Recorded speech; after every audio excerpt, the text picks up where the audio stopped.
नमस्कार, कार्यक्रम अलग धारमा तपाईहरुलाई हार्दिक स्वागत गर्दछौं।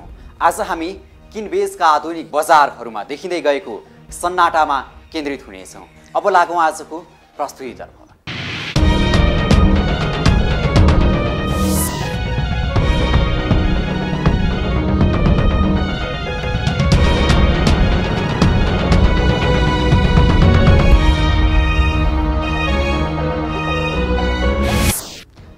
राजधानी काठमाडौँ मुलुककै ठूलो सहर, तर यहाँ व्यापारिक लगानी गरौँ भन्ने मनसायलाई सशंकित बनाउने खबर छ। धेरै आकर्षणहरूको बीचमा एउटा व्यापारिक केन्द्र पनि हो काठमाडौँ। भिडभाडहरूको बीचमा धेरै सपना बुनिएको यो सहरमा व्यापारको क्षेत्रलाई निहालेका छौं आज हामीले, र त्यहाँ उत्साह भन्दा पनि बढी निराशा पायौं। व्यापारिक प्रयोजनका लागि खुलेका मल र शपिङ कम्प्लेक्सहरू बाहिरबाट हेर्दा जति शानदार देखिन्छन्, भित्रको अवस्था भने नाजुक छ। चिल्ला भुइँ, सर र लिफ्ट, आकर्षक सजावट भएर मात्रै के गर्नु। व्यापारिक प्रयोजनका यी मलहरूमा व्यापार घट्दै गएपछि राजधानीका मलहरूमा चिन्ता बढेको छ। सर्वसाधारणको आयस्रोत र धान्न सक्ने आधारको अध्ययन नै नगरी अन्धाधुन्द खुल्ने गर्दा शपिङ कम्प्लेक्सतिरको आकर्षणमा ह्रास आएको छ। बाँकी यो रिपोर्टबाट। हेर्दा भव्य देखिने शपिङ मल, किनमेल भन्दा दृश्यावलोकन बढी।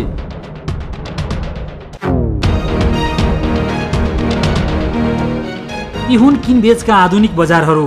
खचाखच हुन्थे कुनै बेला, चर्चा बटुलिरहेका थिए भवनहरूले, तर बिस्तारै घट्दै गएको छ यी ठुला घरको भित्री व्यापार।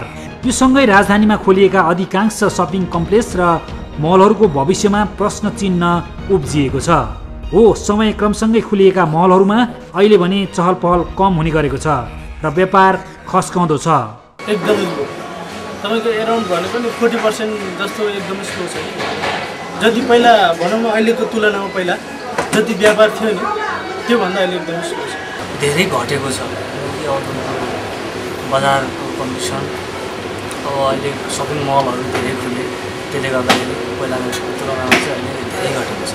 पहिलाको भन्दा अहिले खासै व्यापार छैन। अहिले दसैँको बेलामा चाहिँ खासै अलि राम्रो व्यापार हुन्छ। अहिले पहिला जस्तो अलि खासै छैन। व्यापार ठिकै छ, त्यस्तो राम्रो भन्दा पनि मिल्दैन। जुन अहिले त्यो रेनिङ सिजनले गरेर होला होइन, बिहान पख अलिकति हुन्छ, बेलुका साँझमा अलिकति हुन्छ, त्यस्तो हो। ठिकै छ, राम्रो नि भन्न मिल्दैन, नराम्रो नि भन्न मिल्दैन।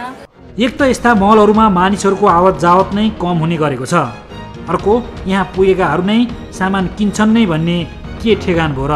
अनि त व्यापार होला कि भन्दै ग्राहकको पर्खाइमा बसेका व्यापारीहरू निराश हुने गरेका छन्।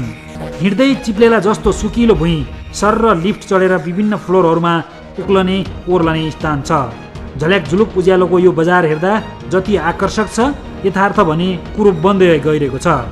सजाएर राखिएका यी सामानहरू बेच्नका लागि हुन्, तर बिक्नु नै पहाड हुन थालेपछि के व्यापार हुनु यो बजारमा? मल धेरै भए जस्तो लाग्छ, जनसङ्ख्या कम अनि मल धेरै भएर त्यही भएर व्यापार पनि अलिक कम भए जस्तो नै लागिरहेछ। त्यही पनि समर टाइम भएर होला, पानी पर्ने त्यस्तो गर्मी त्यस्तो छ नि त, त्यही भएर खासै व्यापार राम्रो छैन। भाडा लगभग पहिलाको तुलनामा बढ्न त केही बढेकै छ र तपाईँको सामानको मूल्य पनि त्यो अनुसार बढेको छ। तपाईँको प्रफिट हल्का लिन्छ, प्रफिट त्यसले गर्दाखेरि पहिला जति थिए नि बजारहरू, त्यसको तुलनामा धेरै खुले अहिले जुन मार्केटहरू। पसलहरू चाहिँ अब लोकल एरियामा पनि बढी चाहिँ विस्तार भएर पनि त्यस्तो हो। मलहरू बढेर तपाईँको व्यापारमा इफेक्ट गरेर छोडिसक्यो के गर्छ त्यसले? कस्तो इफेक्ट गर्छ भने अब कस्टमरहरू पानी हुन्छ होइन। कस्टमरहरू अब एक ठाउँबाट अब पहिला आएर जुन यहाँ कस्टमर आएर हुन्छ, अन्त अब पानी छ नि, त्यस हिसाबले चाहिँ कस्टमर चाहिँ कम छ। चर्चामा रहेका महलहरू बिस्तारै ओह्रालो लाग्न थालेको बुझ्न गाह्रो छैन। अहिलेका न्यू रोड नजिकैको काठमाडौँ मल, त्रिपुरेश्वरको वर्ल्ड ट्रेड सेन्टरहरूको वाहावाही कम हुँदै गएको छ। सुन्धारा नजिकैको सिभिल मलदेखि कमल पोखरीको सिटी सेन्टरहरूको हालत पनि उस्तै बन्दै गएको छ। झनै नयाँ खुलिरहेका महानगरपालिका कार्यालय नजिकैको सिभिल ट्रेड, ललितपुरको सञ्चय कोष, पुतली सडकको स्टार कम्प्लेक्स लगायतकाको अवस्था बिजोकै बन्दै गएको छ। मलमा किन्ने जुन एउटा परिपाटी बस्नुपर्ने त्यो अलिकति कमै बसेको छ हाम्रो एज अ कस्टमरहरूलाई होइन। तर यदि अवस्था अहिले भन्नुहुन्छ भने समग्र रूपले दयनीय नै छ। जति हुनुपर्ने त्यति छैन। ठुलै महत्त्वाकांक्षा बोकेर खोलिएका यी मलहरूको अवस्था नाजुक बन्दै गइरहेको देखिन्छ। यसरी व्यापारमा सन्नाटा छाएपछि यहाँ लगानी गरेर व्यापार गर्नेहरू सशङ्कित बन्न थालेका छन्। अहिले चाहिँ केही खस्केको छ, तर वोल्टेड मात्रै होइन, हामीलाई समग्रमा हेर्दाखेरि सबै मार्केटहरू दिन प्रतिदिन खस्केर गएको छ। अब यो आर्थिक मन्दी के कारणले भयो भन्ने अब आर्थिक अरू विधिहरूले सोच्ने कुरा हो।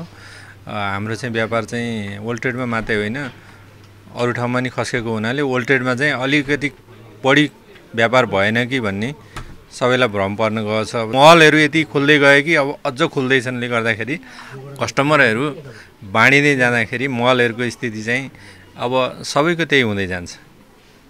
यो वोल्टेडलाई मात्रै नलिउँ, सबैको स्थिति चाहिँ त्यो हुँदै जाँदाखेरि अब सचेत हुनुपर्ने मल बनाउनेले पनि र तुरुन्तै गएर मलमा चाहिँ लगानी गरिहाल्ने साथीहरूले, व्यापारीहरूले चाहिँ अलिकति सोचेर लगानी गर्नुपर्ने स्थिति आइसकेको छ अहिले। अब एकैछिन विश्राम, त्यसपछि हामी व्यापारिक कम्प्लेक्सहरूमा घटेको व्यापारको थप तथ्य लिएर आउनेछौँ।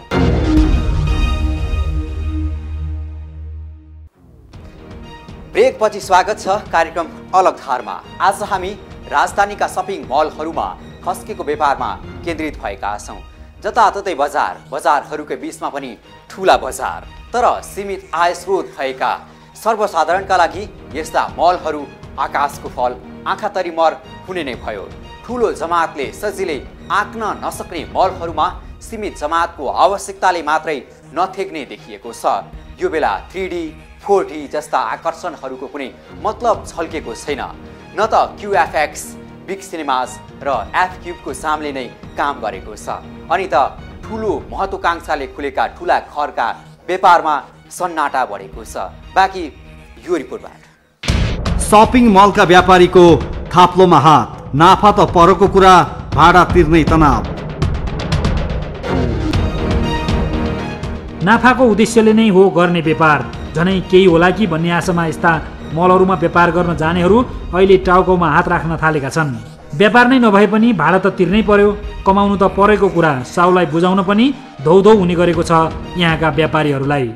लगानी अनुसार त डेफिनेटली छैन व्यापार। अहिले आर्थिक मन्दीको कुरा पनि सुनिन्छ, तर कम्प्लेक्स अथवा सपिङ मलहरू खोल्नको लागि निश्चित एरिया कति तोक्नु पर्यो, यसमा सरकारी नीतिको पनि जरुरत छ। अहिले चाहिँ लाखौँ करोडौँ रुपियाँ चाहिँ लगानी गरेर बनेका कम्प्लेक्स र त्यसमा हामी हामी पनि 50औं लाख रुपियाँ लगानी गरेर सुरु गरेका व्यवसायीहरू हामी पनि धराइसी हुने अवस्था भयो भने यसले त डेफिनेटली यसले चाहिँ ब्याङ्किङ क्षेत्रलाई असर गर्छ। ब्याङ्किङ क्षेत्रलाई असर गर्नु भनेको सर्वसाधारणहरूको पैसालाई समेत यसले चाहिँ असर गर्ने हुन्छ। त्यसकारण सरकारी नीतिमा के हुनु जरुरी छ भने कम्प्लेक्स बनाउनको लागि कति एरियामा कति डिस्टेन्समा बनाउने अनि यसका नर्म्सहरू के हुन्, यी कुराहरूमा चाहिँ सरकारले पनि ध्यान दिनुपर्छ जस्तो लाग्छ। लगानी अनुसारको व्यापार छैन नै।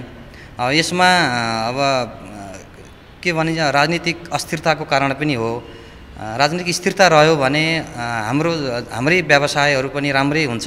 जस्तो 8-10 वर्ष 5-7 वर्ष अगाडि जति राम्रो थियो अहिले चाहिँ त्यो अवस्थामा छैन। यस्ता मलहरूमा ग्राहकको ध्यान तान्नकै लागि विभिन्न रङ्गी बिरङ्गी माहौलहरू बनाइने गरिएको छ।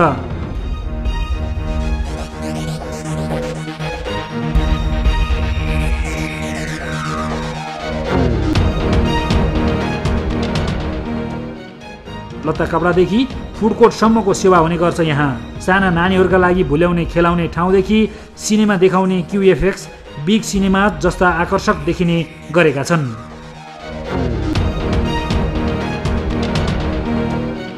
विभिन्न खेलहरू 3D, 8D जस्ता फिल्महरू देखाउन होडबाजी हुने गरेका छन् यस्ता महलहरूमा। यहाँ भित्रको जीवनशैली महँगो छ। सामान्य दैनिकी भन्दा अलि बढी नै तामझाम हुने यस्ता ठाउँहरूमा बिस्तारै बिस्तारै रौनक हराउँदै गएको देखिन्छ। यो सँगै 100 करोडौँसम्मका लगानीमा खुलेका यी आधुनिक व्यापारिक महलहरूको अवस्था भने खस्केको प्रष्टै हुन्छ। सामान्य आय स्रोत भएका सर्वसाधारणको हैसियतभन्दा अलि बढी नै खर्चालु यस्ता बजारले राम्रै आय स्रोत भएकाहरूकै पनि नजर पाउन छाडेको बुझिएको छ। कारण अब यही कारणहरू छ, एउटै कारणले अब यो जस्टिफाई हुँदैन यो कुरालाई। तर अब कारणले तपाईँ भन्छ भने एक त तपाईँको देशको राज्यको अलिकति राजनीतिक स्थिरता पनि हो यसमा, नम्बर 1। दोस्रो म के भन्न चाहन्छु भने जुन हिसाबले मलहरूमा एउटा चिज हुनुपर्ने, एउटा मल भन्ने बित्तिकै जुन चिज हुनुपर्ने त्यसको पनि अलिकति कमी हो र मलहरूमा अलिकति जुन नेपाली हाम्रो कस्टमरहरूमा जुन एउटा सोच छ कि मलमा अलिकति महँगो हुन्छ होइन र मलमा जाने बित्तिकै अलिकति हामीले चाहिँ महँगो हुन्छ भन्ने खालको जुन एउटा सोच छ त्यसले गर्दा पनि अलिकति व्यापार व्यवसायमा अलिकति हामीलाई अप्ठ्यारो पारेछ। तर वास्तविकतामा मलमा आउने बित्तिकै मलमा चाहिँ तपाईँको रेटमा फरक पर्दैन। रेट चाहिँ तपाईँको एउटा ग्यारेन्टी पनि हुन्छ मलमा होइन, एउटा रिस्पोन्सिबिलिटी बोकेको हुन्छ मलहरूले चाहिँ, तपाईँ ठगिनुहुन्न त्यस्तो कुराहरू छ मलमा। त्यही हो अब एउटा तपाईँको मनमस्तिष्कमा एउटा बसेछ कि मलमा गएपछि महँगो हुन्छ होला भनेर, तर यसलाई मैले चाहिँ डिनाइ गर्छु, त्यस्तो महँगो केही पनि छैन। व्यापार घटेसँगै आकर्षणमा पनि ह्रास आउन थालेको छ यस्ता मलहरू प्रतिको। यहाँ नयाँ नयाँ खोलेका मलहरूमा कति गएका साथीहरूले अब 6 महिना वर्ष दिन नबित्दै पनि अब पसल छोडेर बसिरहेछन्। अब बोनी हुँदैन 7-7 दिनसम्म। अब त्यस्तो स्थितिमा मलहरूमा खोलेर पसल खोलेर के गर्नुहुन्छ, केही पनि हुँदैन। अब पुरानाहरू अब गुडिल बनाइराखेकाहरूले अब चलिरहेछ, तर समग्रमा त्यति राम्रो भन्न त अहिले मिल्दैन। मलहरूमा देखिएको यो अवस्थाले धराशायी व्यापार र अनिश्चित लगानीको सङ्केत गरिएको छ। कम्प्लेक्स जति रूपमा खुलिरहेका छन् त्यही रूपमा चाहिँ कस्टमरहरूको चाहिँ जुन पर्चेसिङ पावर पनि बढाउनुपर्छ। त्यसको लागि चाहिँ जुन लगानीहरूका अरू जुन बाटाहरू छन् त्यहाँ पनि सरकारले होस् अथवा चाहिँ अरू प्राइभेट सेक्टरबाट होस् कस्टमरहरू हरेक व्यक्तिसँग आर्थिक वृद्धि भयो भने न हाम्रो पनि व्यापार रहने हो। आखिर बिजनेस भनेको त चेन हो।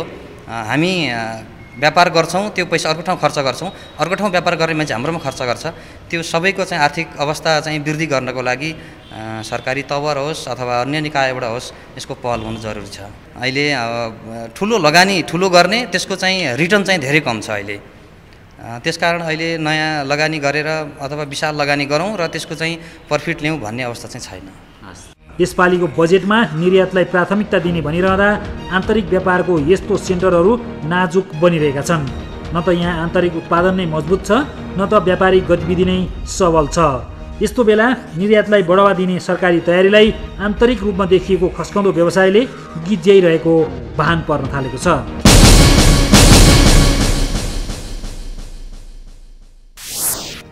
कि त सर्वसाधारणहरूको आर्थिक स्रोत सबल हुनु पर्यो, कि त भनिएका सपिङ मल र कम्प्लेक्सहरूले मापदण्ड अनुसारको सेवा सुविधा सहितको व्यापारिक माहौल नै बनाउन सक्नु पर्यो।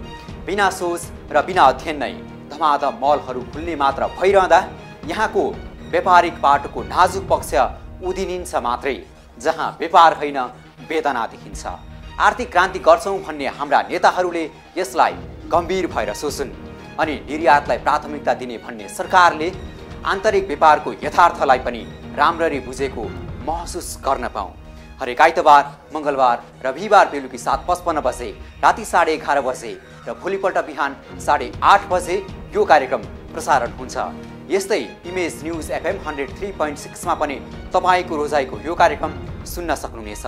यस्तै imageChannels.com मा पनि हामीलाई लग अन गरेर हेर्न सक्नुहुनेछ। अलग धारलाई सम्पर्क गर्न 400-653 छ र 9802002006 नम्बर डायल गर्नुहोला। तपाईँले 443277 नम्बरमा फ्याक्स गर्न सक्नुहुनेछ भने alagthar@imagechannels.com मा इमेल समेत गर्न सक्नुहुनेछ। अलग धारको आजको प्रस्तुति यति नै। अलग धारको सम्पूर्ण युनिटलाई बिदा दिनुहोस्। नमस्कार।